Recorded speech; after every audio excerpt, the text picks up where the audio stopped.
Carlos comenzó hace unos años un viaje junto a su primo y hoy lideran como investigadores independientes una comunidad de personas interesadas en temas de salud muy avanzados. Posiblemente es la persona que más ha hecho por concienciarnos sobre la importancia de la luz solar en nuestra salud. Si aún no habéis escuchado el episodio anterior con Sergio en que hablamos de luz solar y los peligros de la luz eléctrica, os recomendamos que lo hagáis, pero justo después de acabar este episodio con Carlos. Así que con Carlos queremos ir un poco más allá y abordar la relación entre la alimentación y la luz solar. Carlos defiende nuestra misma idea, la reancestralización como herramienta para tener salud.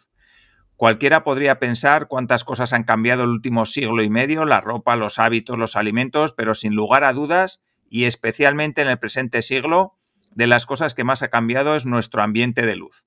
Vivimos casi siempre en interiores y bajo luz eléctrica día y noche.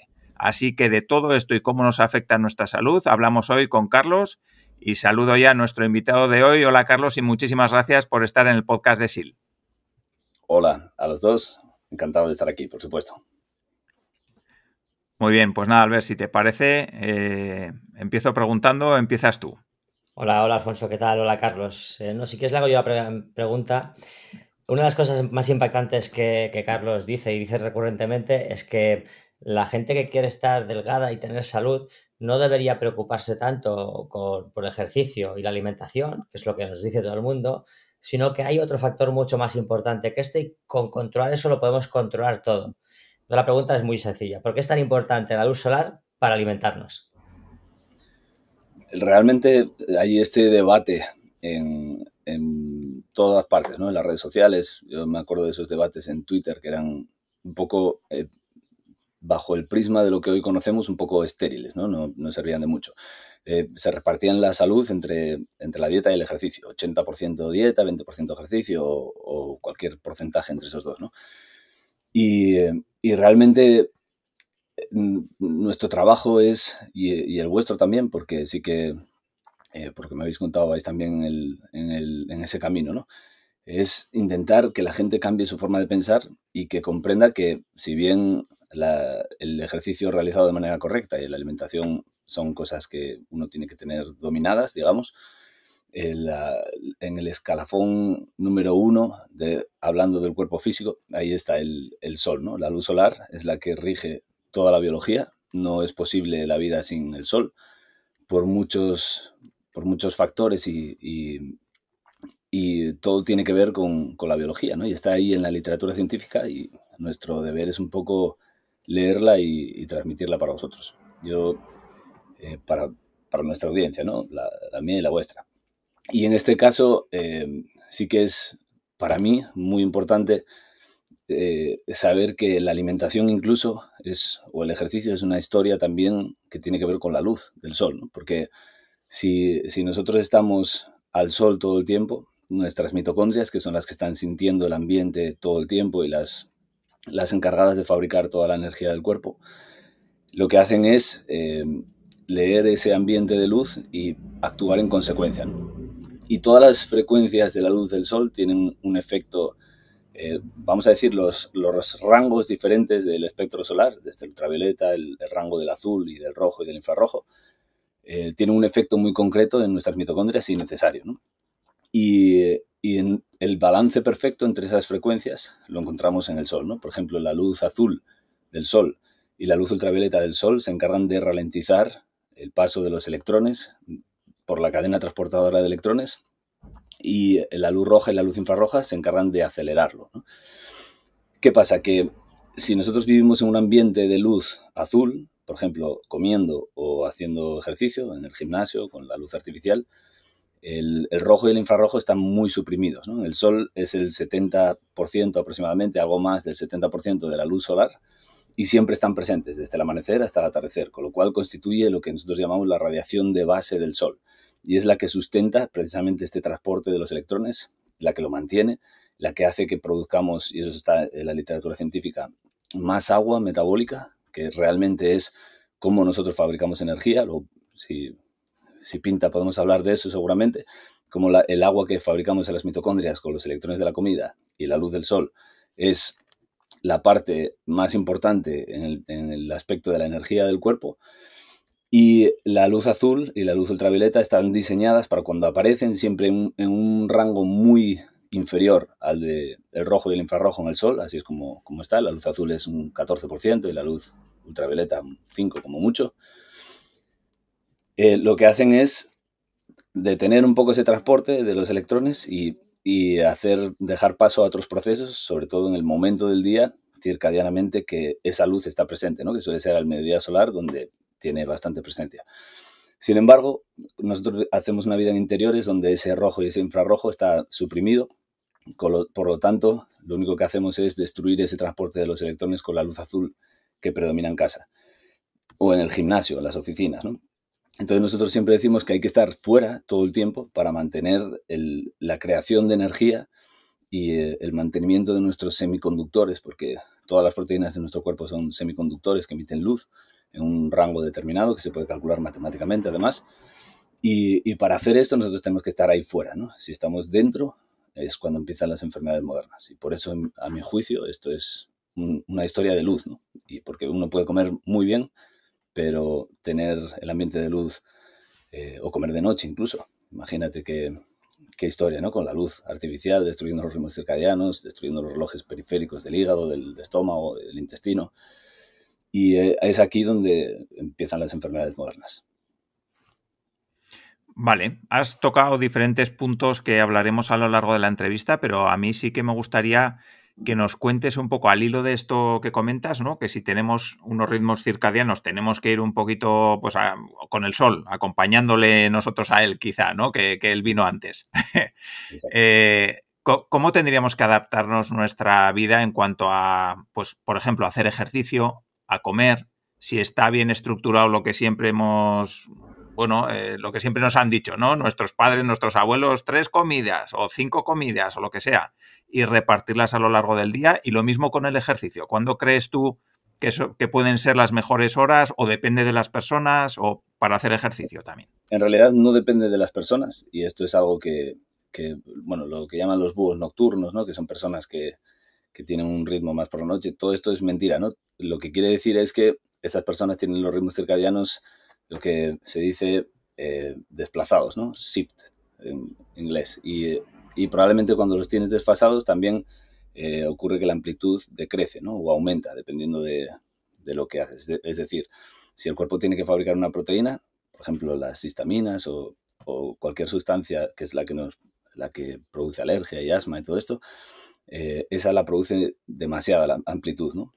Cuando uno destruye los ritmos circadianos, y otras cosas como la melatonina pues las reduce en amplitud, pero nunca es acorde a la naturaleza, ¿no? Entonces sí, evidentemente depende de dónde viva una persona, ¿no? Eso sí que es para cada uno. Si aquí amanece a 1 hora, yo tengo que estar ahí presente como 15 minutos típicamente, ¿no? O sea, lo ideal es estar siempre fuera, pero evidentemente pues tenemos que dormir dentro de casa o lo que sea. Pero uno sale y en ese momento que salen esos primeros fotones de luz azul del sol, ahí es cuando reseteamos el reloj circadiano y ahí es cuando vamos sincronizados perfectamente con el día, ¿no?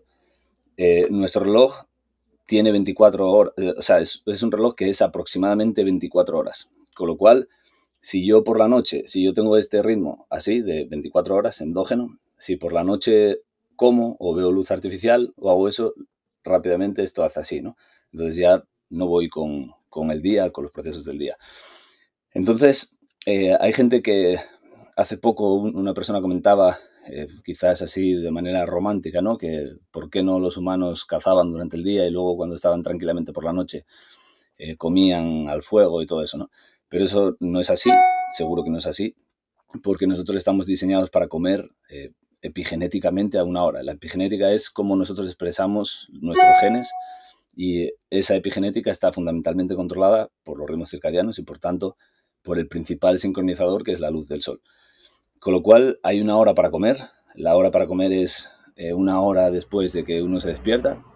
Típicamente es la hora máxima donde uno podría ingerir la mayor parte de la comida y después al cabo del día esta comida debería ir decreciendo en cantidad, ¿no? Uno puede buscar las respuestas si quiere o intentar imaginarse cómo sería la vida de nuestros antepasados, pero sí que esto es así, ¿no? Porque los genes tienen esa máxima expresión, los genes que metabolizan la comida, en esas horas del día, sobre todo las primeras horas de la mañana. Y después, a partir de que el sol se va, ya uno ya no debería comer porque el cuerpo está para otras cosas, ¿no? Y con el ejercicio pasa lo mismo. La máxima actividad, la máxima capacidad cardíaca sucede pues entre la 1 de la tarde y las 6 de la tarde probablemente. Y es así como está destinado en nuestros genes, ¿no? Debido a la luz del sol. Entonces, una persona debería entrenar pues hacia esas horas, ¿no? Y también hay otra cosa curiosa, y es que si tú comes muchas comidas al día, lo que haces es interferir en los relojes biológicos del hígado, ¿no? Porque cada célula tiene su propio reloj, que no son más que unos genes que están delante del genoma y son como los directores de la orquesta, ¿no? Dicen, ahora tú sales en esta cantidad, ahora tú te quedas aquí, y es como esa dirección que tiene cada célula del cuerpo. Y las del hígado funcionan todas de una manera parecida para regular los procesos metabólicos y todo eso. Y ese reloj del hígado, todos los relojes en general de todos los órganos dependen del reloj que está situado en el hipotálamo, el núcleo supraquiasmático, que ese depende sobre todo de la luz solar. Con lo cual, nosotros, si estamos fuera, estamos en coherencia biológica. El estado de coherencia es el estado por el cual nosotros tenemos la capacidad de almacenar la máxima energía y de transmitirla a cualquier parte del cuerpo donde se necesita. Y ese estado de coherencia se adquiere cuando nosotros estamos todo el tiempo posible al sol, ¿no? La gente pregunta, ¿cuánto tiempo puedo estar al sol? ¿O cuánto tiempo tengo que estar? Ese es el tema, ¿no? Que tendríamos que estar todo el tiempo fuera. De hecho, hay estudios que muestran que cuando nos empezamos a vestir, decayó la salud. Cuando nos metimos en cuevas, decayó la salud. Cuando encendimos el fuego, decayó la salud. Muy poquito, ¿no? Y también eso queda demostrado un poco con el tema de nuestros antecesores, ¿no? Los neandertales, por ejemplo, que tenían un cerebro mucho más grande, los ojos eran mucho más grandes, eran una especie que estaba diseñada para ser mejor que nosotros, pero emigraron hacia el norte y las necesidades energéticas de ese cerebro y de esos ojos que forman parte del cerebro son muy superiores a las nuestras, ¿no? Que tenemos una menor capacidad cerebral. Entonces, terminaron por extinguirse, básicamente, y por no dominar, ¿no? Porque si hubieran permanecido a lo mejor en el Ecuador, que es donde más energía solar hay, pues es posible que hubiesen podido, ¿no? Pero fueron al norte, se metieron en cuevas y encendieron la primera luz artificial, ¿no? Eso lo dice el doctor Jacruz. Dice, la primera luz artificial que encendimos fue el fuego, que es amable con nosotros, pero lo mejor es la oscuridad, ¿no? Por la noche. Bueno, es bastante impactante, seguro, para la gente que nos está escuchando. Y se parece un poco a la vida que hacía mi bisabuelo, que no la viví yo, pero recuerdo muchas veces que mi abuela me lo contaba, él era agricultor, entonces desayunaba fuerte cuando se levantaba y luego se pasaba el día al sol eso, trabajando, pero esto destroza completamente, o sea, la vida moderna destroza completamente este tipo de armonía con la naturaleza. En relación a esto, imagino que en función de la estación del año o de la latitud en las que estén las personas, también deberían pues mover esto en cuanto al ejercicio que hacen o cómo tienen que estar fuera o incluso el tipo de alimentos que pueden comer. ¿Es así, Carlos? Sí, claro. Cuando tú estás en una zona del planeta, tienes que vivir acorde a esa zona del planeta, ¿no? El peligro que hay ahora, todo esto radica en el ADN mitocondrial, ¿no? La gente no sabe que tenemos otro ADN diferente y que es más importante que el que están todo el tiempo mirando, ¿no? Cada mitocondria del cuerpo tiene su propio ADN y es el mismo en todas, evidentemente, pero las células tienen cientos de mitocondrias cada una, incluso algunas miles de mitocondrias, y cada una de ellas tienen este ADN que heredamos de nuestras madres, ¿no? Y ese ADN se puede medir, o sea, podemos saber qué tipo de ADN mitocondrial tenemos. Hay unos, lo que se llaman haplotipos. Por ejemplo, del L0 al L3 serían las personas de raza negra y estarían serían digamos, el primer ADN mitocondrial, ¿no? Y a medida que el hombre se separó del Ecuador, pues fueron apareciendo otros tipos diferentes de ADN mitocondrial y hay bastantes haplotipos. Y puede suceder que una persona o sea, todo esto tiene que ver sobre todo con la capacidad de hacer energía en la mitocondria, porque si uno tiene un haplotipo que está relacionado con la zona del Ecuador y del trópico, como por ejemplo los Ls, Estas personas con los electrones de la comida hacen 100% de ATP, vamos a decirlo así para que se pueda entender. Sin embargo, una persona que tenga la piel blanca, los ojos azules y que tenga un haplotipo del norte de Europa, sus mitocondrias cogen los electrones de la comida para hacer mucho menos ATP y utilizan los protones que se bombean en lugar de para hacer ese ATP para producir calor en las proteínas desacoplantes. Entonces se dice que el proceso está desacoplado, ¿no? Que las mitocondrias están desacopladas porque no producen todo el ATP a la máxima eficiencia, sino que pierden un tiempo en forma de calor, evidentemente, ¿no? Porque el calor es luz infrarroja y esa luz infrarroja es la que tiene que sustituir al infrarrojo del sol, que es el que está perdiendo fuerza en esas zonas también, ¿no? No solamente el ultravioleta. Entonces, esta es la forma que nosotros tuvimos de adaptarnos a ese medio. Y además el cambio en el haplotipo mitocondrial puede suceder muy rápido en la especie humana. No es como el ADN nuclear, que es prácticamente, tenemos el mismo desde que aparecimos como especie hasta ahora, con muy pocos cambios. Y este es el problema, ¿no? Que una persona que tiene ese haplotipo, es por lo que vemos todas esas enfermedades de los afroamericanos en Estados Unidos, ¿no? No es porque no tiene que ver con la pobreza, con todo eso que siempre quieren decir, es porque esas personas necesitan mucha más cantidad de sol, tanto ultravioleta como infrarrojo, y ahí en el sitio donde están no tienen ese sol, ¿no? Por eso se enferman más rápido. Sin embargo, al revés, pues no es tan difícil, con lo cual, o sea, que una persona de piel blanca se vaya al Ecuador también le beneficia hoy en día en la vida moderna, ¿no? El problema es que cuando tú estás en el norte, a una latitud muy al norte o una latitud muy al sur, tú tienes que pasar frío, tienes que estar a oscuras durante el invierno. No puedes tener la vida o sea, si los días duran 6 horas y la noche el resto, pues lo que uno tiene que hacer es estar esas 18 horas de noche, ¿no? A oscuras. Puede poner luz roja y hoy en día hay muchas cosas, ¿no? Pero idealmente tendría que estar pasando frío y estando a oscuras, ¿no? Y nadie hace eso. Todo el mundo enciende la luz de casa, que tiene esa luz azul muy potente, con lo cual intentas imitar de una forma mala, porque no estás con el infrarrojo y no estás con el ultravioleta, sino que solo esa luz azul, la vida que tendrías en el Ecuador. Y es por eso que todas las enfermedades modernas tienen esa curva en forma de U, mucho arriba. Cuando vas al Ecuador van desapareciendo las enfermedades autoinmunes, el cáncer, las enfermedades cardiovasculares, hay menos en el Ecuador y luego a medida que sigues bajando, pues vuelven a subir otra vez. Y ese es el problema que nosotros tenemos. Y evidentemente la comida pasa lo mismo. Todo el mundo sabe que las plantas crecen en determinados sitios del planeta y que el cactus crece en el desierto y no crece en mi casa, por ejemplo, no hay posibilidad, y mucho menos en Alaska, ¿no? El problema es que la gente sigue comiendo comidas que no crecen en su lugar. Y uno debería comer lo que crece en el lugar donde está, ¿no? Y esto tiene una explicación a nivel mitocondrial que es un poco compleja, porque hay que entender el principio fotoeléctrico de Albert Einstein, que los electrones que nosotros manejamos tienen diferentes energías, no es la misma. Y si tú te comes un alimento, esos electrones que vienen en ese alimento tienen una determinada energía. Y tus mitocondrias sienten la energía del ambiente y sienten la energía de ese electrón. Y si el electrón tiene demasiada energía, que es lo que sucede con los carbohidratos que crecen bajo el sol, en el Ecuador, por ejemplo, tú no te puedes comer, o sea, estás haciendo lo que se llama un circadian mismatch, ¿no? Como que tus ritmos circadianos no entienden muy bien de dónde viene esa comida. Y ahí empiezan problemas también. Y lo estamos viendo que ahora, afortunadamente, en El Salvador, van a hacer todo esto liderado por este doctor que siempre hablamos de él, pues la verdad que es uno de nuestros maestros fundamentales. Él va a dirigir todo este tipo de investigaciones con un nuevo equipo de científicos que está reuniendo a lo largo del mundo para hacer literatura científica de la buena, ¿no? No como la que tenemos ahora, que la verdad que deja mucho que desear. Y todo esto se irá viendo los porqués.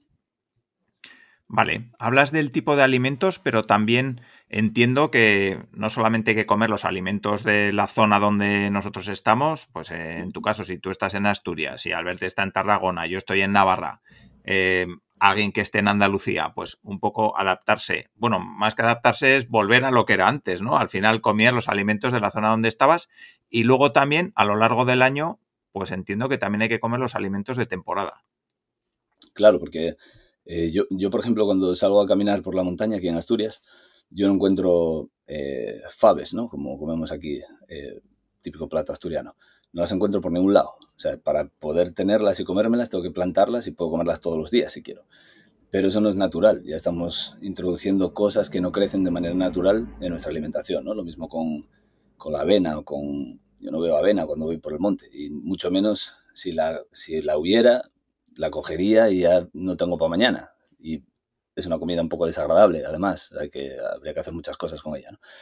Entonces, una persona tiene que pensar así, que lo único que puedes comer básicamente es fruta. Aquí te puedo asegurar que, o sea, yo vivo en una zona de montaña, aquí no hay ninguna fruta hasta que llega un poco el verano, donde puede haber algunas bayas, fresas, cosas de estas, pero muy pocas.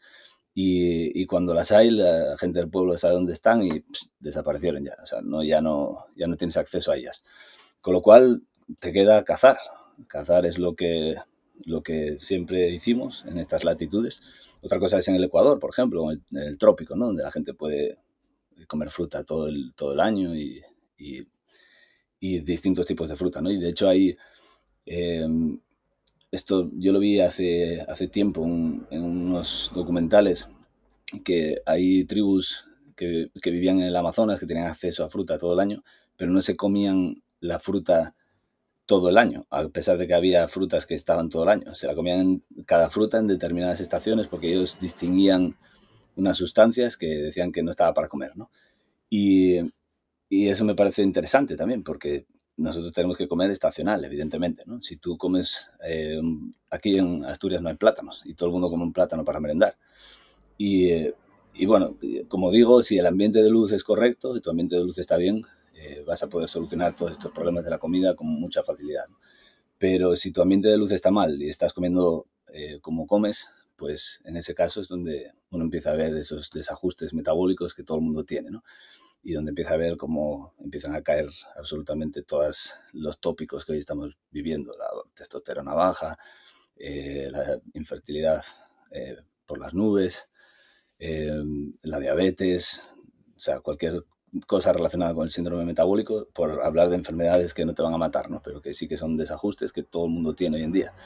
Y es precisamente por estos desajustes en la forma de vivir bajo la luz y en la forma de comer muy mal. Vale. Y eso diríamos que a pesar de posibles físicos que externamente parezcan buenos. Por ejemplo, estoy pensando en los hombres que van al gimnasio y hacen fitness, hacen culturismo aparentemente. Hablo de natural, ya no que usen química ni nada. Y tú aparentemente los ves perfectos. Es decir, ojalá tuviese yo ese físico, pero posiblemente pueden estar mal por dentro. Es que ese es el problema, que nos han engañado hasta el punto de pensar, o sea, verse fuerte y tener músculos y todo eso puede estar bien, ¿no? Nadie está diciendo que no. El problema es cuando te dicen que eso es lo que te da la longevidad, y eso está demostrado que no es así, porque entonces el otro día se desplomó un futbolista creo que jugaba en la liga italiana, en pleno partido. Un partido importante, el tipo se desplomó en el suelo. Hay un jugador que fue el año pasado así la noticia más grande, ¿no? Damar Hamlin, que es un jugador de la NFL, del top, y le dio una parada cardiorrespiratoria y el tipo está como un salvaje. O sea, no veo por dónde podemos asociar tener el físico bonito a estar saludable, ¿no? Y sin embargo, siempre lo cuenta Nir Barthelay, que es el mayor experto probablemente en centenarios, porque los estudia y trabaja con ellos. Él siempre dice lo mismo, ¿no? Que suelen tener bastante grasa corporal, ser pequeñitos, y aunque hay de todo, ¿no? Pero esa es la característica principal, y tener sobre todo unas hormonas de crecimiento y la IGF-1 muy bajitas. O sea, como todo lo contrario a lo que nosotros podemos esperar como alguien que puede ser longevo, ¿no? Sí que es verdad que la gente piensa que si tú tienes el músculo, entonces no te vas a encorvar cuando eres viejo y te vas a poder mover cuando eres viejo. Y todo esto está muy bien, pero literalmente uno tiene sarcopenia y osteopenia por el ambiente de luz, no por cómo entrena. O sea, si una persona no entrena, pero tiene una vida activa, ¿no? Evidentemente, si estás todo el tiempo sentado, quiere decir que no estás sentado al sol, estás delante del ordenador, delante de cualquier sitio. O sea, no podemos tener ese control hoy en día, una persona que esté sentada todo el tiempo al sol, ¿no? Pero si una persona está fuera, está haciendo cosas fuera y está moviéndose y está haciendo todo esto. Esta persona no va a tener nunca sarcopenia, ni osteopenia, ni se va a encorvar, ni nada, porque está al sol todo el tiempo y está comiendo lo que debe. Con lo cual, cuando llegue al final de sus días, va a llegar saludable y moviéndose. Es lo que vemos en los centenarios, ¿no? El otro día, mi amigo, el doctor Guillermo Rodríguez Navarrete, que lo llaman Nutriermo por ahí por las redes sociales, entrevistó a la persona más vieja del mundo, don Vicente, ¿no? Y tenía, no sé si 114 años, que se murió durante todo este proceso de que él lo conocía y demás. Y él no tenía ninguna membresía de gimnasio, no fue al gimnasio en la vida, lo único que era como el abuelo de Albert, estaba ahí en el campo todo el tiempo y dedicándose al campo y estando todo el día fuera, que es lo que hacía. Yo estaba todo el tiempo fuera y con mis amigos y la familia cuando acaba de trabajar y ese es el secreto, ¿no?, de la longevidad. No ponerse fuerte en el gimnasio, desde luego. Y siempre decimos eso, no hay nada contra ponerse fuerte. Sí que hay algo contra decir que eso es lo que te da longevidad, porque lo que te da longevidad es estar todo el tiempo que puedas al sol y por la noche estar todo el tiempo que puedas a oscuras. Vale, a mí me gustaría tocar un tema, Carlos, el del ayuno intermitente. ¿Cómo compagina esto con la luz solar? Si tiene relación, si no tiene relación. Cuéntanos un poquito lo que quieras sobre este tema. Pues depende un poco de lo que alguien entienda por ayuno intermitente, ¿no? Aquí en España se entiende como el dejar una ventana cada día de comer y una ventana cada día de no comer. Pero bueno, técnicamente sería estar 2 días sin comer, creo, o 1, o lo que sea. Bueno, sea como sea que se llame, este hábito de restringir las comidas es interesante.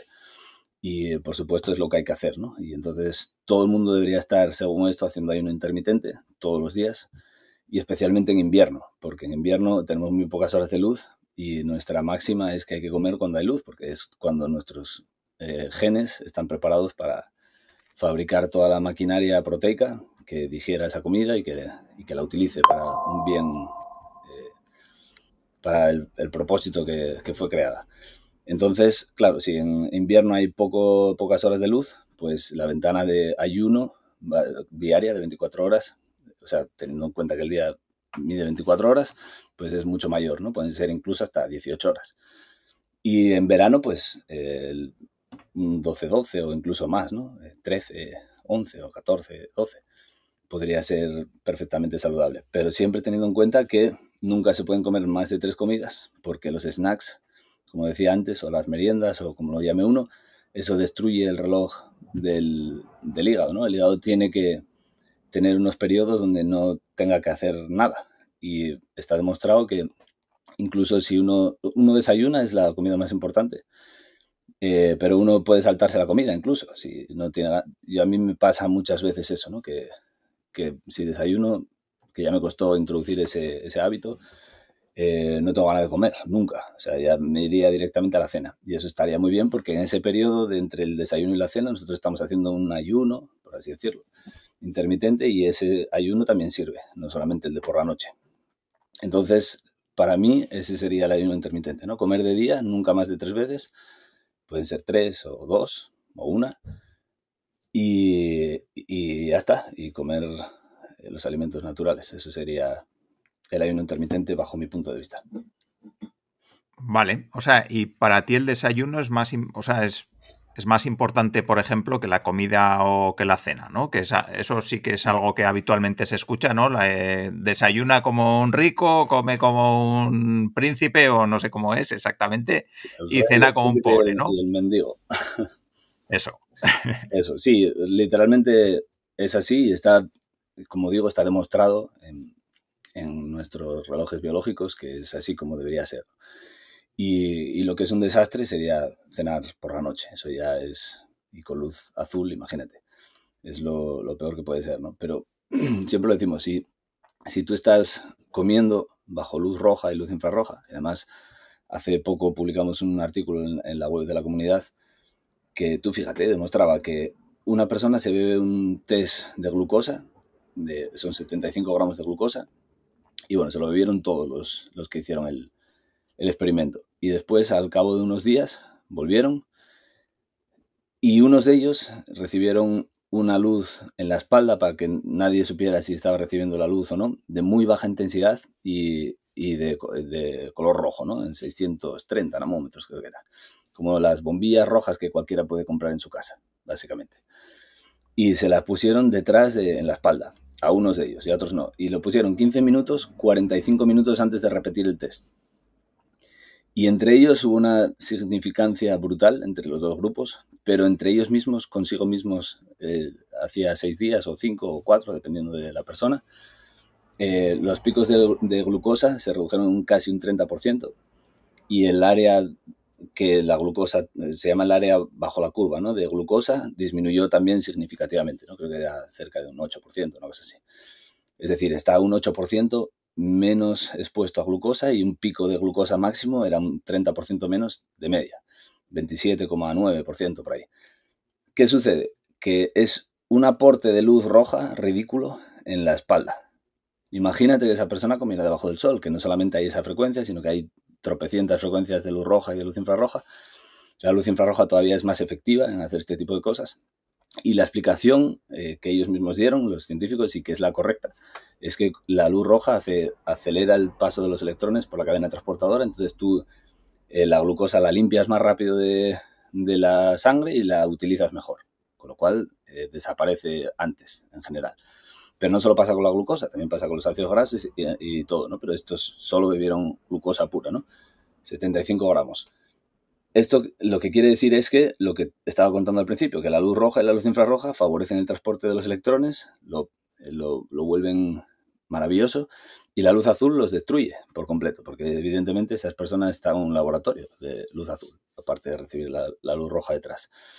Pero ese es el punto en el que a mí me vuela la cabeza, ¿no? Porque la gente que explicó este estudio lo explicaban como luz roja a la espalda, pero no, hay que reconocer, es una luz roja ridícula que en un punto de la espalda determinado, durante un tiempo muy pequeño y 45 minutos antes de comer. Imagínate lo que puede pasar cuando uno está todo el tiempo al sol, ¿no? Los kilos y kilos y kilos de glucosa al mes que va a tener menos en la sangre, o al año. Y eso es lo que a mí me vuela la cabeza. Es decir, la luz es mucho más importante que el tipo de comida, porque era glucosa en este caso. Pero si uno come una comida perfecta, pero atasca la cadena transportadora de electrones comiéndola debajo de luz azul en la cocina, pues esa comida simplemente va a ser un desastre, ¿no? Y supuestamente se alimenta bien. Por eso decimos que la alimentación es importante, pero siempre está en una escala que no es el 80% de la salud, ni mucho menos. Vale, una cosa por complementar esto. Cuando hablamos de comer a la luz del sol, no hablamos de estar torrándonos en el sol ahí a pleno sol, sino comer fuera, ¿no? Sería que, claro. ¿O no? A mí me gusta, o sea, si hay una mesa que tiene parte sombra, parte sol, yo voy a la del sol siempre. Desafortunadamente aquí en Asturias no, o sea, tengo que atrapar todo lo que pueda. Pero incluso no es ni comer al sol, porque aquí ellos comieron bajo luz azul, la glucosa, al final. O sea, se pusieron 45 minutos antes, 15 minutos. Pero en este caso, uno puede comer en casa, pero luego tiene que estar al sol. O sea, la mayor parte del tiempo de su día debería ser al sol, ¿no? O una parte muy superior a la que tiene actualmente, por así decirlo. Pero tampoco consiste, uno puede comer en la cocina, pero tienes que saber que si te expones al sol antes y después, pues te beneficia, ¿no? O una lámpara también, porque la lámpara al final es con lo que hacen los estudios. Vale. En relación a lo que es debido y lo que, desde el punto de vista de la naturaleza, hacer lo que es debido desde el punto de vista natural. Yo le doy muchas veces vueltas al tema de la estacionalidad del año y la vida moderna. Concretamente en nuestra latitud, que tenemos estaciones. En el Ecuador no tienen, y más al norte o al sur del todo, pues solo hay 2, ¿no? Frío, que dura 9 meses, y apenas 3 de verano. Entonces lo que hacemos ahora es perder peso durante el invierno para llegar delgados al verano, y luego en invierno engordamos. Pero me da que en la naturaleza debería ser al revés. Perder peso en invierno, como los osos, e ir engordando en verano. Sí, así es como, o sea, eso es lo que es la diabetes, ¿no?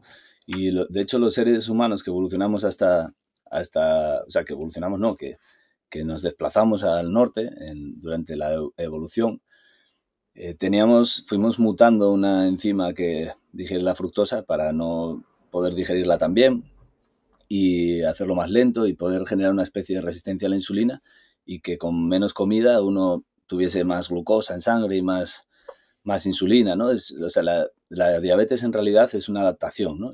Evidentemente es un proceso patológico hoy en día, pero es como una adaptación. Podemos decir que los osos se hacen diabéticos durante, durante el otoño, sobre todo, para poder pasar el invierno en la hibernación. Incluso les sube el colesterol a 500 y pico durante ese proceso. Es un proceso natural, pero hay que tener en cuenta que estamos esperando un invierno y en la vida moderna ese invierno no llega nunca, ¿no? Uno se atraca por el verano con la excusa de que hace sol y que todo es muy bonito, pero después el invierno no llega, el invierno tiene que llegar. ¿Y cómo llega? Llega en forma de oscuridad y de frío.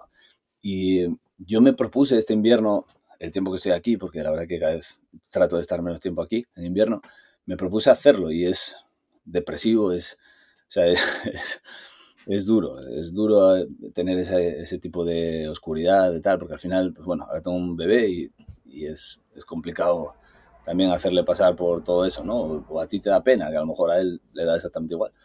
Pero sí que es difícil y ese es el problema, que nos hacemos diabéticos en teoría o resistentes a la insulina durante el verano y el otoño para pasar un invierno que tiene que llegar. Si no llega, pues ahí es donde empiezan los problemas, ¿no? Por eso la diabetes es número 1 en Finlandia, incluso la diabetes tipo 1, y en Suecia y Noruega, en esos países nórdicos, ahora está explotando, ¿no? Porque ellos sí que tienen que tener mucho frío y mucha oscuridad por el invierno y desgraciadamente eso no pasa. Ahora que hablas de diabetes y de cómo está creciendo, ya sé que es salirnos un poco del tema, pero me viene a la mente también todo el tema de alergias, ¿no? Que cada vez parece que somos más alérgicos y no sé si esto también tiene mucho que ver con el tipo de vida que llevamos y con no estar expuestos a la luz solar. Claro, porque yo, por ejemplo, yo tengo que ser justo también con la comida, ¿no? Mi primer cambio fue un podcast de Tim Ferriss, que había una persona, no sé si era un artículo ahora, porque ya mi mente lo distorsiona, pero él decía que probaras a estar un mes sin comer cereales y legumbres, y yo se lo conté a Ricardo y decía, es imposible, porque teníamos esa mente de antes, ¿no? Y pues, hay que probarlo. Y lo más importante de todo era que era obligatorio, después de que pasara ese mes, volver a comer legumbres y cereales, ¿no? A ver, para que notaras realmente la diferencia, ¿no? Porque luego te vas acostumbrando y parece que siempre fue así. Pero ese primer día, o sea, a mí, que yo ya tenía asma fuerte, sobre todo en los últimos años de vida nocturna, porque yo tocaba en una banda de rock y girábamos por ahí por España, sobre todo. Y bueno, era pues eso, pasaba mucho tiempo ahí de noche, viviendo de noche y etcétera, y ya yo recuerdo tener que buscar farmacias de guardia por las noches en los hoteles para coger el salbutamol y todo eso, que para mí era nuevo, ¿no? Porque yo no necesitaba eso en realidad, nunca. Pero Ricardo sí, Ricardo tenía asma ya desde pequeñito y alergias a absolutamente todo. Y simplemente quitando las legumbres y los cereales, se fue todo, o sea, literalmente. Y luego cuando los volví a introducir, la primera comida, ya dije, esta mierda no la vuelvo a comer nunca más. Luego, sí que es cierto que ahora la puedo comer porque vamos a la República Dominicana mucho tiempo y ahí en la zona donde estamos, pues es la comida que hay y es así, ¿no? Cereales, legumbres y todo eso. Y la verdad que no me... O sea, como hay mucho sol y todo eso, pues uno es como que repara, tú comes esas comidas y te destruyes por completo. Y sobre todo el asma y las alergias viene fuerte, ¿no? Porque destruye la barrera intestinal, empiezas a poner en contacto a los mastocitos, ahí la histamina, todo, y literalmente te envenenas. Pero si tú por la noche tienes los ritmos circadianos perfectos, cosa que antes no teníamos, evidentemente, por la vida que llevábamos, tú reparas tus células del intestino que se reemplazan cada 24 horas, cada 48 horas y tienes un intestino nuevo completamente, ¿no? Y perfectamente funcional. ¿Qué pasa? Que tienes los ritmos circadianos destruidos, tienes la melatonina destruida, que es la que regulariza estos dos procesos. No tienes melanina, que está siempre ahí muy presente entre... La melanina siempre está entre el exterior y nosotros, ¿no? En todos los sitios donde hay exterior y nosotros, en el oído, en el ojo, en la piel, en el intestino. Si tú tienes el intestino lleno de melanina, tú estos problemas tampoco los tienes, por otros motivos que bueno, que ahora igual es demasiado. Pero si tú tienes la melatonina perfecta, vas a poder hacer la autofagia, la apoptosis, los ritmos circadianos, etcétera, y uno no se vuelve asmático con los cereales y las legumbres. Pero si tienes todo en mala combinación, ahí es donde viene ese problema, ¿no? Y esto, una vez más, relacionado con el ambiente de luz y los ritmos circadianos y todo, está ahí al nivel 1, ¿no? Y de hecho, hay estudios que muestran que los asmáticos tienen ese gen, el PER2, que es el Pirioz, es uno de los genes reloj típicos y más importantes, lo tienen destruido, ¿no? Y esa es un poco la historia. Vale. Albert. Sí, relacionado así, ya que he sacado el tema de las alergias, y Carlos nos ha explicado su caso de que el asma que le empezó a venir ya a cierta edad, habiendo destrozado sus ritmos. Yo quería sacar un tema que le escuché a él en un podcast, y es de cuando le pasa esto a niños, incluso a niños recién nacidos, pues que tengan alergias a un alimento que nunca habían probado y no deberían por qué tener, o que tengan enfermedades mucho más graves. Y él nos contaba, bueno, es que estos niños ya tienen una herencia genética que viene de un ambiente de incluso sus abuelas, o incluso más atrás, y eso lo van a manifestar.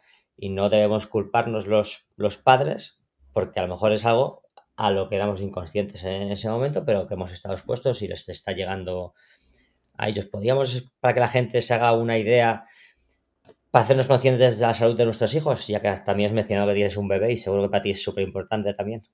Sí, de hecho, esa es la historia fundamental, ¿no? Que lo que hablábamos del ADN mitocondrial, el ADN mitocondrial no tiene nada que ver con el ADN del núcleo de la célula, ¿no? Pero es el más importante para nosotros, porque si las mitocondrias fabrican el 100% de la energía del cuerpo, aproximadamente, la gente dice, no, pero también hacemos ATP en el citoplasma, pero es que el ATP no tiene nada que ver con la energía del cuerpo. Sí tiene que ver, pero simplemente es porque estabiliza y controla las moléculas de agua, que es donde está realmente la energía del cuerpo, ¿no? En el agua de nuestras células en concreto. Y este es un tema apasionante que ahora estoy estudiando muchísimo, y cómo ese agua es el que dona los electrones a las proteínas para que puedan ser semiconductores perfectos y generar la energía necesaria. Pero lo importante es que si estas mitocondrias son las que producen la energía del cuerpo, el ADN mitocondrial es muy importante, ¿no? Pero no es una copia solo, como tenemos en cada célula. Es ADN bacteriano, porque son bacterias que una vez tenían su propia vida fuera de la célula, y ahora se produjo una simbiosis hace muchos millones de años y pudo dar lugar a los organismos pluricelulares, ¿no? Como nosotros mismos. Si estas mitocondrias tienen muchas copias de su ADN, y en las mitocondrias es donde se producen los radicales libres de manera fundamental, ¿qué sucede? Que si tú estás mucho tiempo bajo luz azul artificial, lo que se producen es muchas especies de oxígeno reactivas, ¿no? Siempre ponemos en nuestros artículos un gráfico que está extraído de la literatura, que es brutal, que pone un rayito así rojo en la cadena transportadora de los electrones, y todos los beneficios, todo lo que sube y todo lo que baja. Una de las cosas que baja con la luz roja son los radicales libres. Una de las cosas que se destruye completamente la célula, primero la mitocondria y luego la célula, es con luz azul, porque se producen muchos radicales libres en ese paso, ¿no? No solamente entorpece el paso de los electrones, haciendo que generes menos agua en la mitocondria, en el complejo 4, y mucho menos ATP también, porque la producción de agua y de ATP están juntas, están acopladas, que decimos, y con la luz roja pasa exactamente lo mismo. Si tú empiezas a generar demasiadas especies de oxígeno reactivas en una mitocondria determinada, las 1000 copias, por ejemplo, que pueden ser 1000, ¿no? Realmente no sé cuántos son, pero sé que son más de 1000 copias de cada ADN dentro de cada mitocondria, unas de ellas van a empezar a mutarse por esos radicales libres. Lo que quiere decir no es que te vayas a tener cáncer ni nada, simplemente porque el cáncer no tiene nada que ver con las mutaciones. Lo que quiere decir es que esas proteínas que se van a formar van a estar mal formadas, ¿no? Porque si hay una mutación en las bases del del ARN o del ADN en la mitocondria, no vas a poder producir la proteína que necesitas perfecta. Entonces, cuando la mitocondria lee ese ADN que está mutado, esa copia, pues no funciona bien. Lo que sucede es que tienes un número de copias en estado salvaje que se llama wild type DNA en la mitocondria o en estado mutado. Si tú tienes un alto porcentaje en cada mitocondria de ADN mutado, en ese caso empieza la enfermedad, porque siempre vas a poder coger alguna buena, pero realmente cuanto más porcentaje tengas mutado, peor, ¿no? Eso se llama heteroplasmia. Y la heteroplasmia sabemos que crece con la edad, porque es inevitable. Cada 10 años aumenta un 10%, es lo que dicen. Pero tú puedes aumentarla un 100%, si no es un 100%, pero puedes aumentarla muchísimo si haces malos hábitos de vida, ¿no? Y puedes recuperar un poco también si haces buenos hábitos de vida, porque las mitocondrias al final también hacen autofagia, en este caso se llama mitofagia, y si la mitocondria está destruida, pues puede hacer este proceso. Lo que sucede es que si una persona, una madre, tiene una alta heteroplasmia, que se llama, lo que sucede es que justo en el momento de la concepción, el recién nacido va a heredar ese ADN mitocondrial, ¿no? ¿Y qué sucede también? Que que eso se hereda solamente de las madres, el del padre se destruye por completo. El ADN mitocondrial de todos nosotros lo heredamos de nuestras madres. Tu abuela también hereda, tú heredas la heteroplasmia mitocondrial de tu abuela, ¿no? Y este es el problema, que si tu madre tenía malos hábitos, tu abuela tenía malos hábitos, pues el niño puede tener enfermedades muy serias nada más nacer, ¿no? Y este es el caso del autismo, todo este tipo de cosas. Hay más factores, pero uno de los desencadenantes máximos es esta heteroplasmia mitocondrial producida por luz azul todo el tiempo, ¿no? Entonces, las madres que están todo el tiempo viendo Netflix cuando están embarazadas y bajo luz azul artificial, no quieren salir de casa y están todo el tiempo ahí en casa con la luz azul, por eso estamos viendo lo que estamos viendo hoy en día, ¿no? Antes no había luz azul, pero no había internet, ¿no? Y la cosa no estaba tan mal como ahora. Y ahora está exponencial. Ahora todos los niños en un colegio, yo tengo amigos que son profesores, ninguno presta atención ya. O sea, todos están cada uno por su cuenta, no son capaces de focalizar, de enfocarse en lo que están explicando. Es un desastre lo que está pasando, ¿no? Y ciertamente los científicos lo están empezando a llamar la sexta extinción masiva porque dentro de poco ya no va a haber humanos cuerdos, ¿no? A este paso. Joder. A mí sí que me gustaría hablar un poco, Carlos, también del tema de hábitos. Has comentado antes que lo más importante es estar ahí fuera, salir y por lo que estás comentando a lo largo de toda la entrevista, la recomendación es cuanto más tiempo estemos fuera, mejor. Pero teniendo en cuenta que todos tenemos una vida que digamos que la sociedad nos condiciona y nosotros mismos también nos condicionamos por lo que dices, ¿no? Que muchas veces nos apetece más ver Netflix y nos tiramos al sofá que salir fuera y dar un paseo con la pareja o con los hijos o lo que sea. Entonces, cuéntanos un poco qué hábitos y cómo podríamos intentar compaginar lo que es la vida moderna con los hábitos, bueno, ancestrales o los que deberíamos tener. Mira, yo hasta que no empecé a medir las cosas y ahora que estoy empezando a medir otras cosas más, no tomas conciencia realmente de todo lo que está pasando, ¿no? Y cuando empiezas a medir las cosas, empiezas a darte cuenta de lo que está realmente sucediendo, ¿no? Si uno mide, hay un estudio que se publicitó con ese lema de por días más brillantes y noches más oscuras, ¿no? Y esto quiere decir que cuando tú mides los luxes, que esto llevamos un tiempo pues ya sabiendo lo que hay en casa y fuera y todo eso, cuando tú mides los luxes, que es una medida de brillo de la luz, dentro de casa, pues si pasas de 300 o de 200 en invierno ya es un hito, ¿no? 300 luxes, 200, incluso un lugar muy iluminado como el Carrefour, por ejemplo, puedes tener 700 luxes, ¿no? O menos incluso. Algún lugar demasiado iluminado, uno se puede imaginar cualquier sitio blanco completamente, con luz blanca y todo eso, pues puede tener 1000 luxes. Pero, por ejemplo, un día nublado tiene 15.000 luxes. Y eso quiere decir que una cantidad abrumadora de fotones más está llegando a tu cuerpo, ¿no? Un fotón puede realizar una cascada de 100.000 reacciones bioquímicas, un solo fotón. Con lo cual, cuando uno está fuera, sin ropa, sin camiseta, por ejemplo, aunque sea invierno y haga mucho frío y piensa que no hay luz en el sol y que la luz es muy pobre, en realidad está haciendo una diferencia millonaria con respecto a estar en casa metido, ¿no? Simplemente el mero hecho de salir fuera al amanecer y pasar un poco de frío y quitarse la ropa y que los vecinos piensen que estás loco, ese momento del amanecer ya va a hacer una diferencia increíble sobre uno que se queda a dormir y que cuando eso se tapa completamente, ¿no? Y después ese mediodía solar, porque la gente solamente cuando ve el sol o que hay un rayo, hablo de en Asturias, lo típico es cuando ves un rayo, sales fuera como si no hubiera mañana, coger ese hábito, cuando empiezas a medir las cosas y la luz y la cantidad de fotones que hay, cuando empiezas a medir esas cosas te das cuenta que simplemente, aunque estés fuera, ya estás haciendo una diferencia muy grande, ¿no? Pero evidentemente si hay rayos de sol, si es mediodía solar, ahí hay que salir también porque hay luz ultravioleta de todos los tipos, el A, el B, y yo estoy convencido que un poco de C también. Todo ese tipo de luz la necesitamos, ¿no? Como el comer. La vitamina D todo el mundo la tiene destruida y yo que estoy viendo muchas analíticas ahí en el trabajo del NutriDoctor Center, ahí con Guillermo, ahí en Miami, todas esas analíticas son siempre igual. Yo ya no necesito saber nada más que cómo luce una persona, la piel de una persona, ya sé exactamente cómo está su vitamina D, sus hormonas sexuales, todo. O sea, es 100%.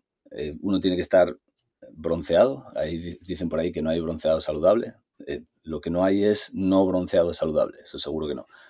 Y todo ese tipo de historias es lo que uno tiene que hacer, ser consciente que tiene que aprovechar cualquier momento para ganar salud, y salir fuera y desnudarse lo que pueda y ganar salud, aunque sea las mangas, mejor que nada. Y otra cosa muy importante que yo veo es ese momento de no ir con las gafas puestas, porque el ojo o sea, el mío se va deteriorando poco a poco, como el de todo el mundo que empezamos a utilizar gafas. Y aunque sí que conseguí estancar, incluso mejorar durante un tiempo, ahora que vuelvo otra vez a trabajar demasiado aquí, he perdido el hábito de quitar las gafas. Y claro, si uno tiene, por ejemplo, un espectrómetro como este, que es bastante, bastante completo, todo el espectro del sol hasta el infrarrojo cercano, y lo pones delante de las gafas, estas mías que no bloquean, que me las hizo mi primo que es oculista, que no bloquean luz ultravioleta, reducen la cantidad de sol que te entra en los ojos de forma brutal, ¿no?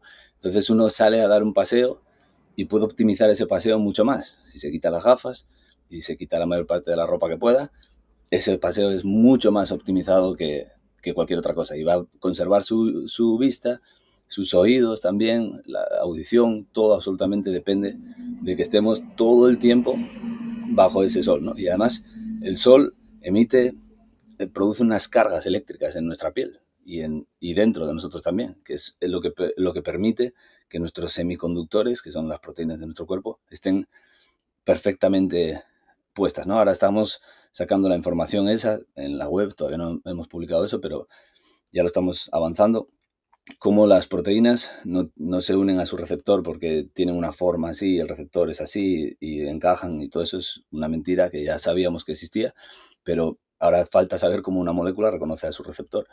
Resulta que todas las moléculas, todas las proteínas emiten luz en la misma frecuencia que su receptor. Por ejemplo, la leptina emite luz a 727 nanómetros, que es infrarrojo o rojo profundo, como lo llama la gente, y su receptor emite exactamente esa misma frecuencia, pero con la fase cambiada, a 180 grados. Entonces es lo que hace posible que se unan, ¿no? Es un fenómeno de resonancia que se puede calcular matemáticamente y además se sabe que las funciones del cuerpo determinadas, por ejemplo, es el sobrecrecimiento o el crecimiento regulado o el sistema inmune, lo que sea, todas tienen, esas funciones biológicas tienen un rango del espectro solar específico y todas las proteínas juntas emiten la misma luz que el sol, pero un poquito más potente, porque llega al ultravioleta C. Y en ese caso, si la proteína no puede emitir la luz, no puede unirse a su receptor y tenemos resistencia a la leptina.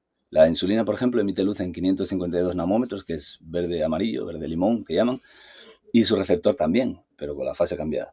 Si no emite esa luz, tenemos resistencia a la insulina. ¿Qué pasa? Que eso es lo que hace la gente diabética. O sea, tú cada vez necesitas más insulina para que una de ellas emita la luz correcta que se una a su receptor. Y eso es la diabetes, es un mal ambiente de luz. ¿Por qué?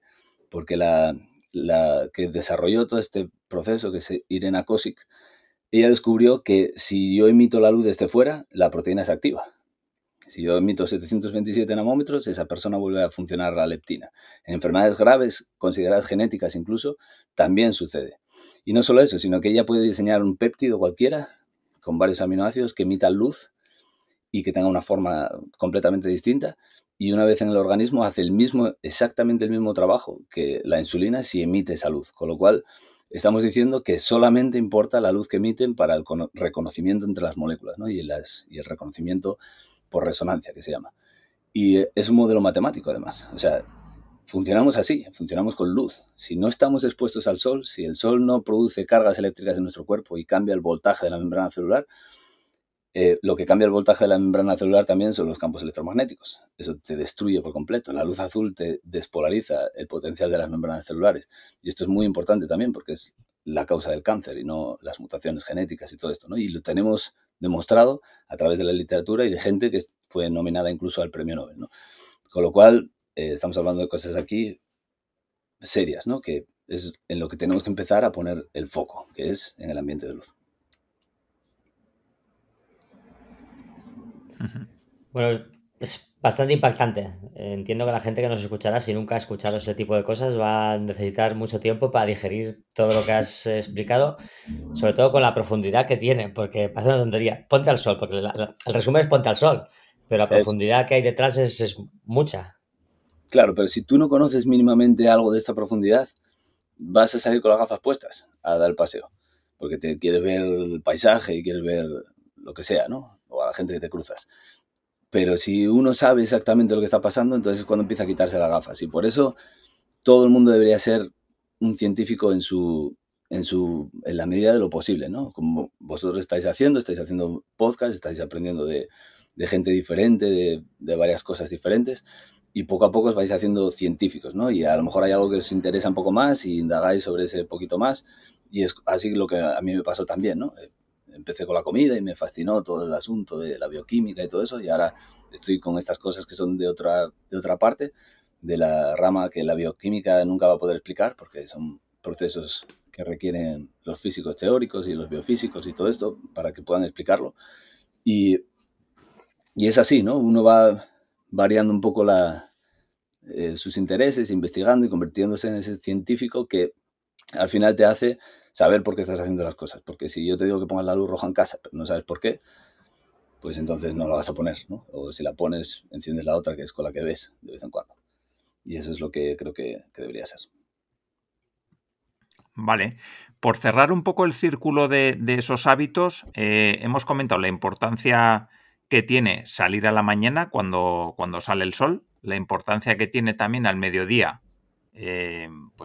exponerte al sol, ¿no? En el caso de las vidas que llevamos habitualmente o gente, bueno, pues que está en la ciudad o lo que sea, por lo menos que puedan hacer eso. Y luego a la noche entiendo que cuando se va a meter el sol, pues también sería importante de cara a poner en hora el reloj, ¿no? Básicamente. Bueno, el reloj literalmente se pone en hora por la mañana, ¿no? Con el primer fotón azul es como el punto de sincronía, y a partir de ahí tus ritmos son endógenos. O sea, ellos hacen sus cosas sin mucha necesidad de más sincronización, ¿no? Lo que tenemos que estar fuera es para recibir esa carga eléctrica del sol y que produzca un trabajo en nuestro cuerpo.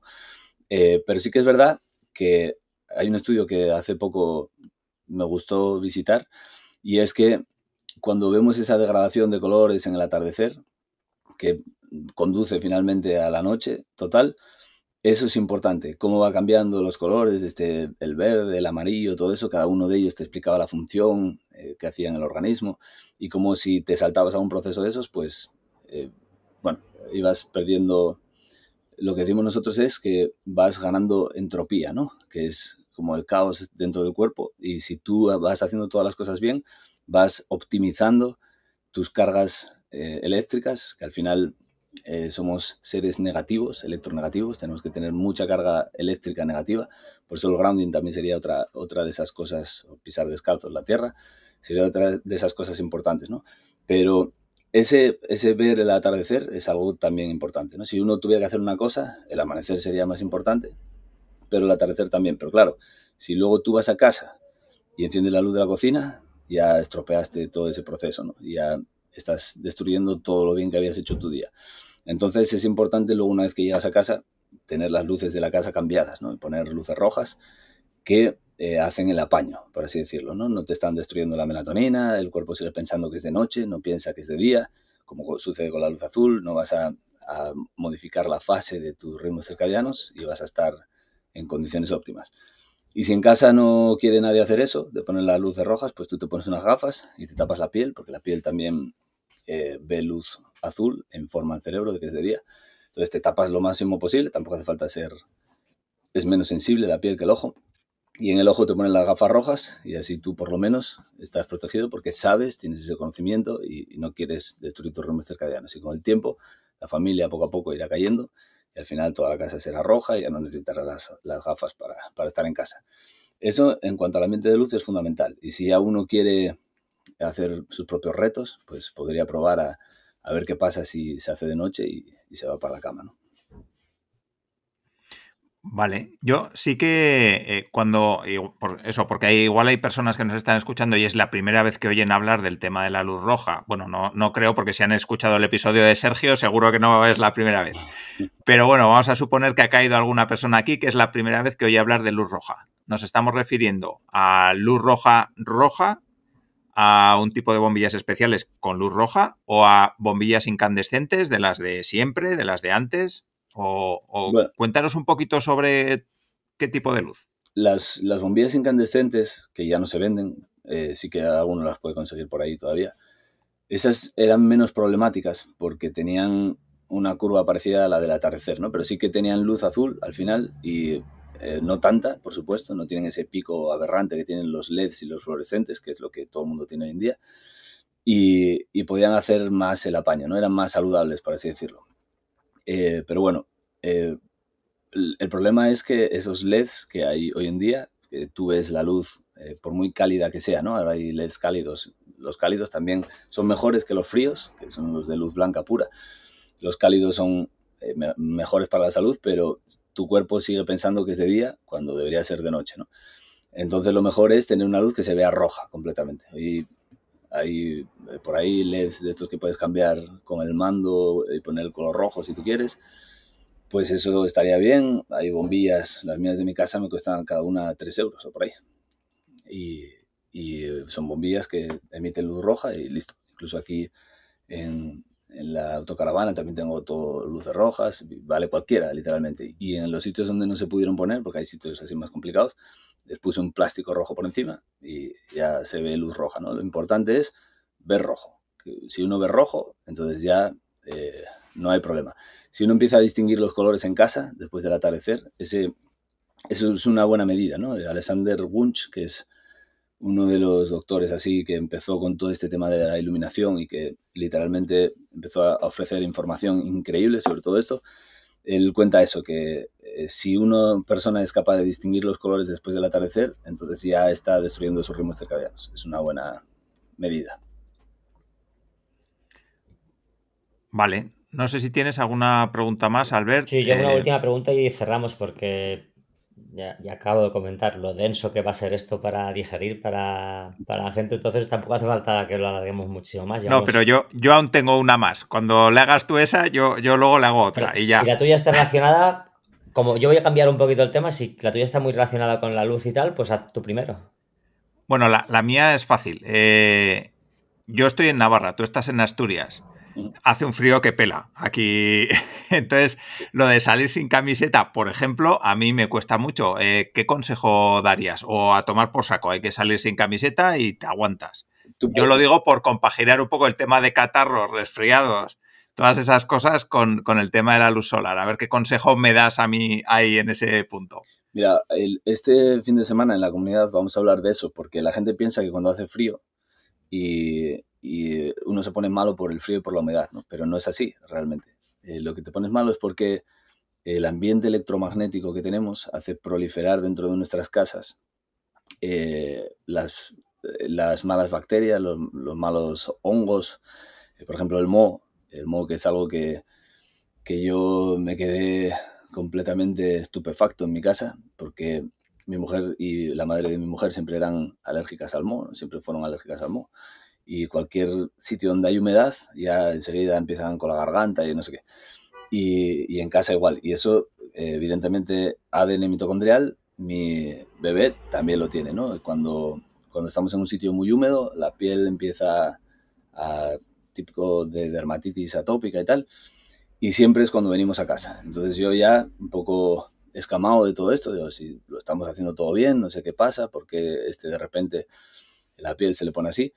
Y claro, tengo un amigo que es el que va a hacer el webinar con nosotros el domingo. Él me dijo, tienes un problema de moho en casa. Y me trajo unos platos así, una nevera, me llegaron, los envié al laboratorio y estaba infestada mi casa de mohos y de otras cosas más. Y este es el problema, ¿no? Ese moho no va a crecer en verano con el sol y con el ambiente, pero todas estas poblaciones, además yo lo medí también fuera de mi casa, que tengo un terreno ahí, justo en el otro lado de la pared, todo está perfecto y en equilibrio, pero dentro de casas sobreproduce estas bacterias, ¿no? Y pasa exactamente como con nuestro sistema. Si está demostrado que el wifi, por ejemplo, la radiación wifi hace proliferar la cándida, el Helicobacter pylori y todas estas cosas que están en nuestro organismo, están proliferando por culpa de los campos electromagnéticos, ¿no?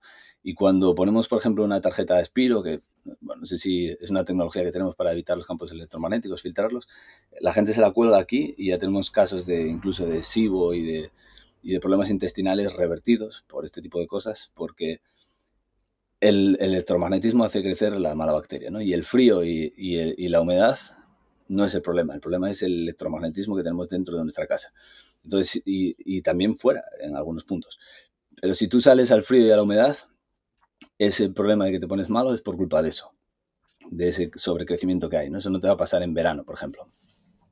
Y ese es el error que yo siempre cometí, ¿no? Que también pensaba que ponerme al frío me iba a poner enfermo y todo eso.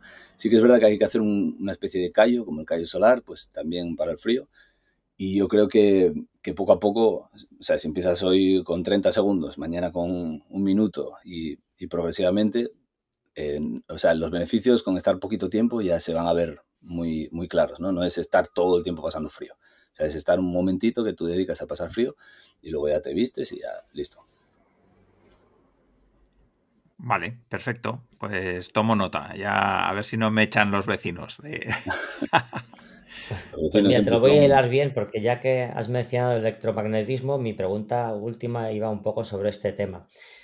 Porque también te escuché hablar en un podcast de esto y me interesaba mucho preguntártelo en directo. Imagino que la gente sabrá pues, lo que es el Feng Shui, esto de colocar los muebles por las energías de la zona donde estamos y demás. Entonces yo quería preguntártelo para que la gente lo vea a una escala, tanto en la que vivan como una escala mayor. En esta entrevista que yo te escuché hablabas de la relación que tiene el planeta y el magnetismo del planeta, la luz solar, el desarrollo de la vida y la salud pues de los seres vivos que viven en determinadas zonas, y porque en algunos lugares del planeta había desiertos y en cambio otros la vida era fructífera aunque estuviesen en la misma latitud. Sí. Sí, ahí se acaba la pregunta, que nos expliques un poco esta relación del planeta o del suelo, el lugar donde estamos, incluso en la misma zona, porque a lo mejor 5 metros más para allá no debería poner la cama.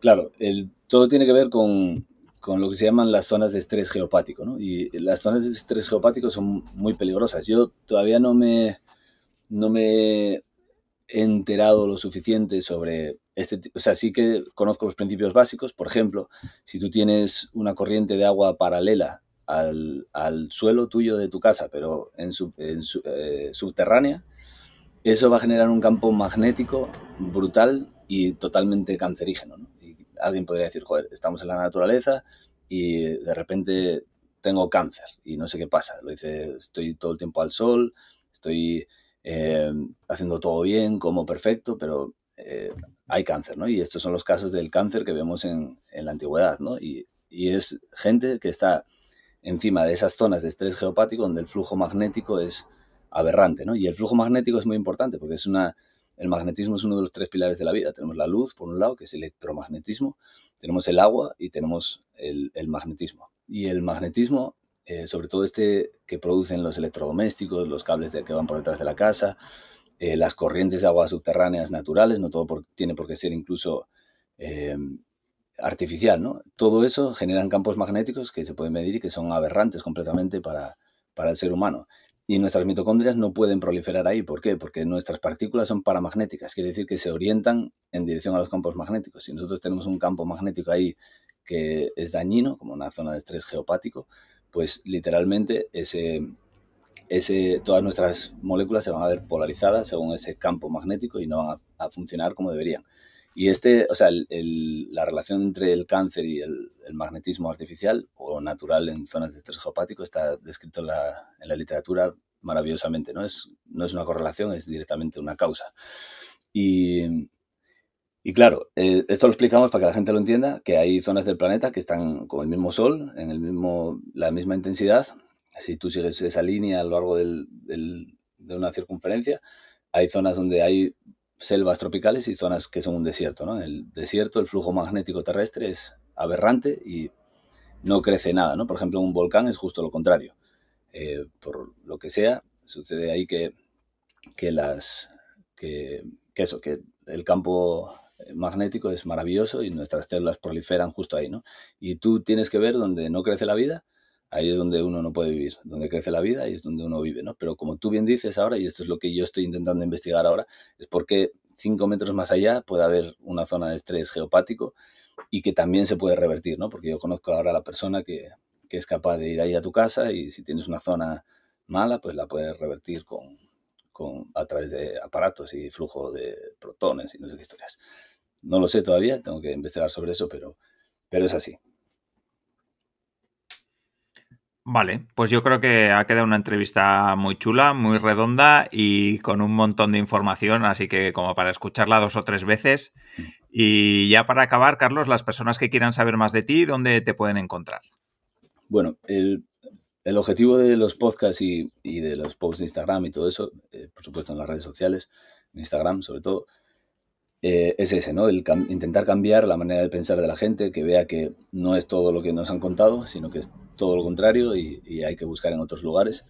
Y luego a partir de ahí, pues nosotros demostramos ya todo lo que estamos diciendo, porque decirlo es fácil, pero luego hay que demostrarlo en nuestra comunidad, ¿no? Ahí si uno pone carlosestro.com, comunidad o lo que sea en Google, ya lo va a encontrar y ahí es donde nosotros realmente lo lanzamos todo, ¿no? Los artículos, los webinarios, todo más en profundidad y con la literatura para que la gente también pueda... Nosotros masticamos los estudios un poco y hacemos nuestro propio hilo, pero luego dejamos las pistas ahí por si uno quiere también hacer la parte que nosotros hacemos y a mí me gusta así, ¿no? Y aprendí un poco así también. Alguien me dice algo, yo me meto y luego investigo por mi cuenta, ¿no? Y ahí es donde nosotros, como digo, lo damos todo.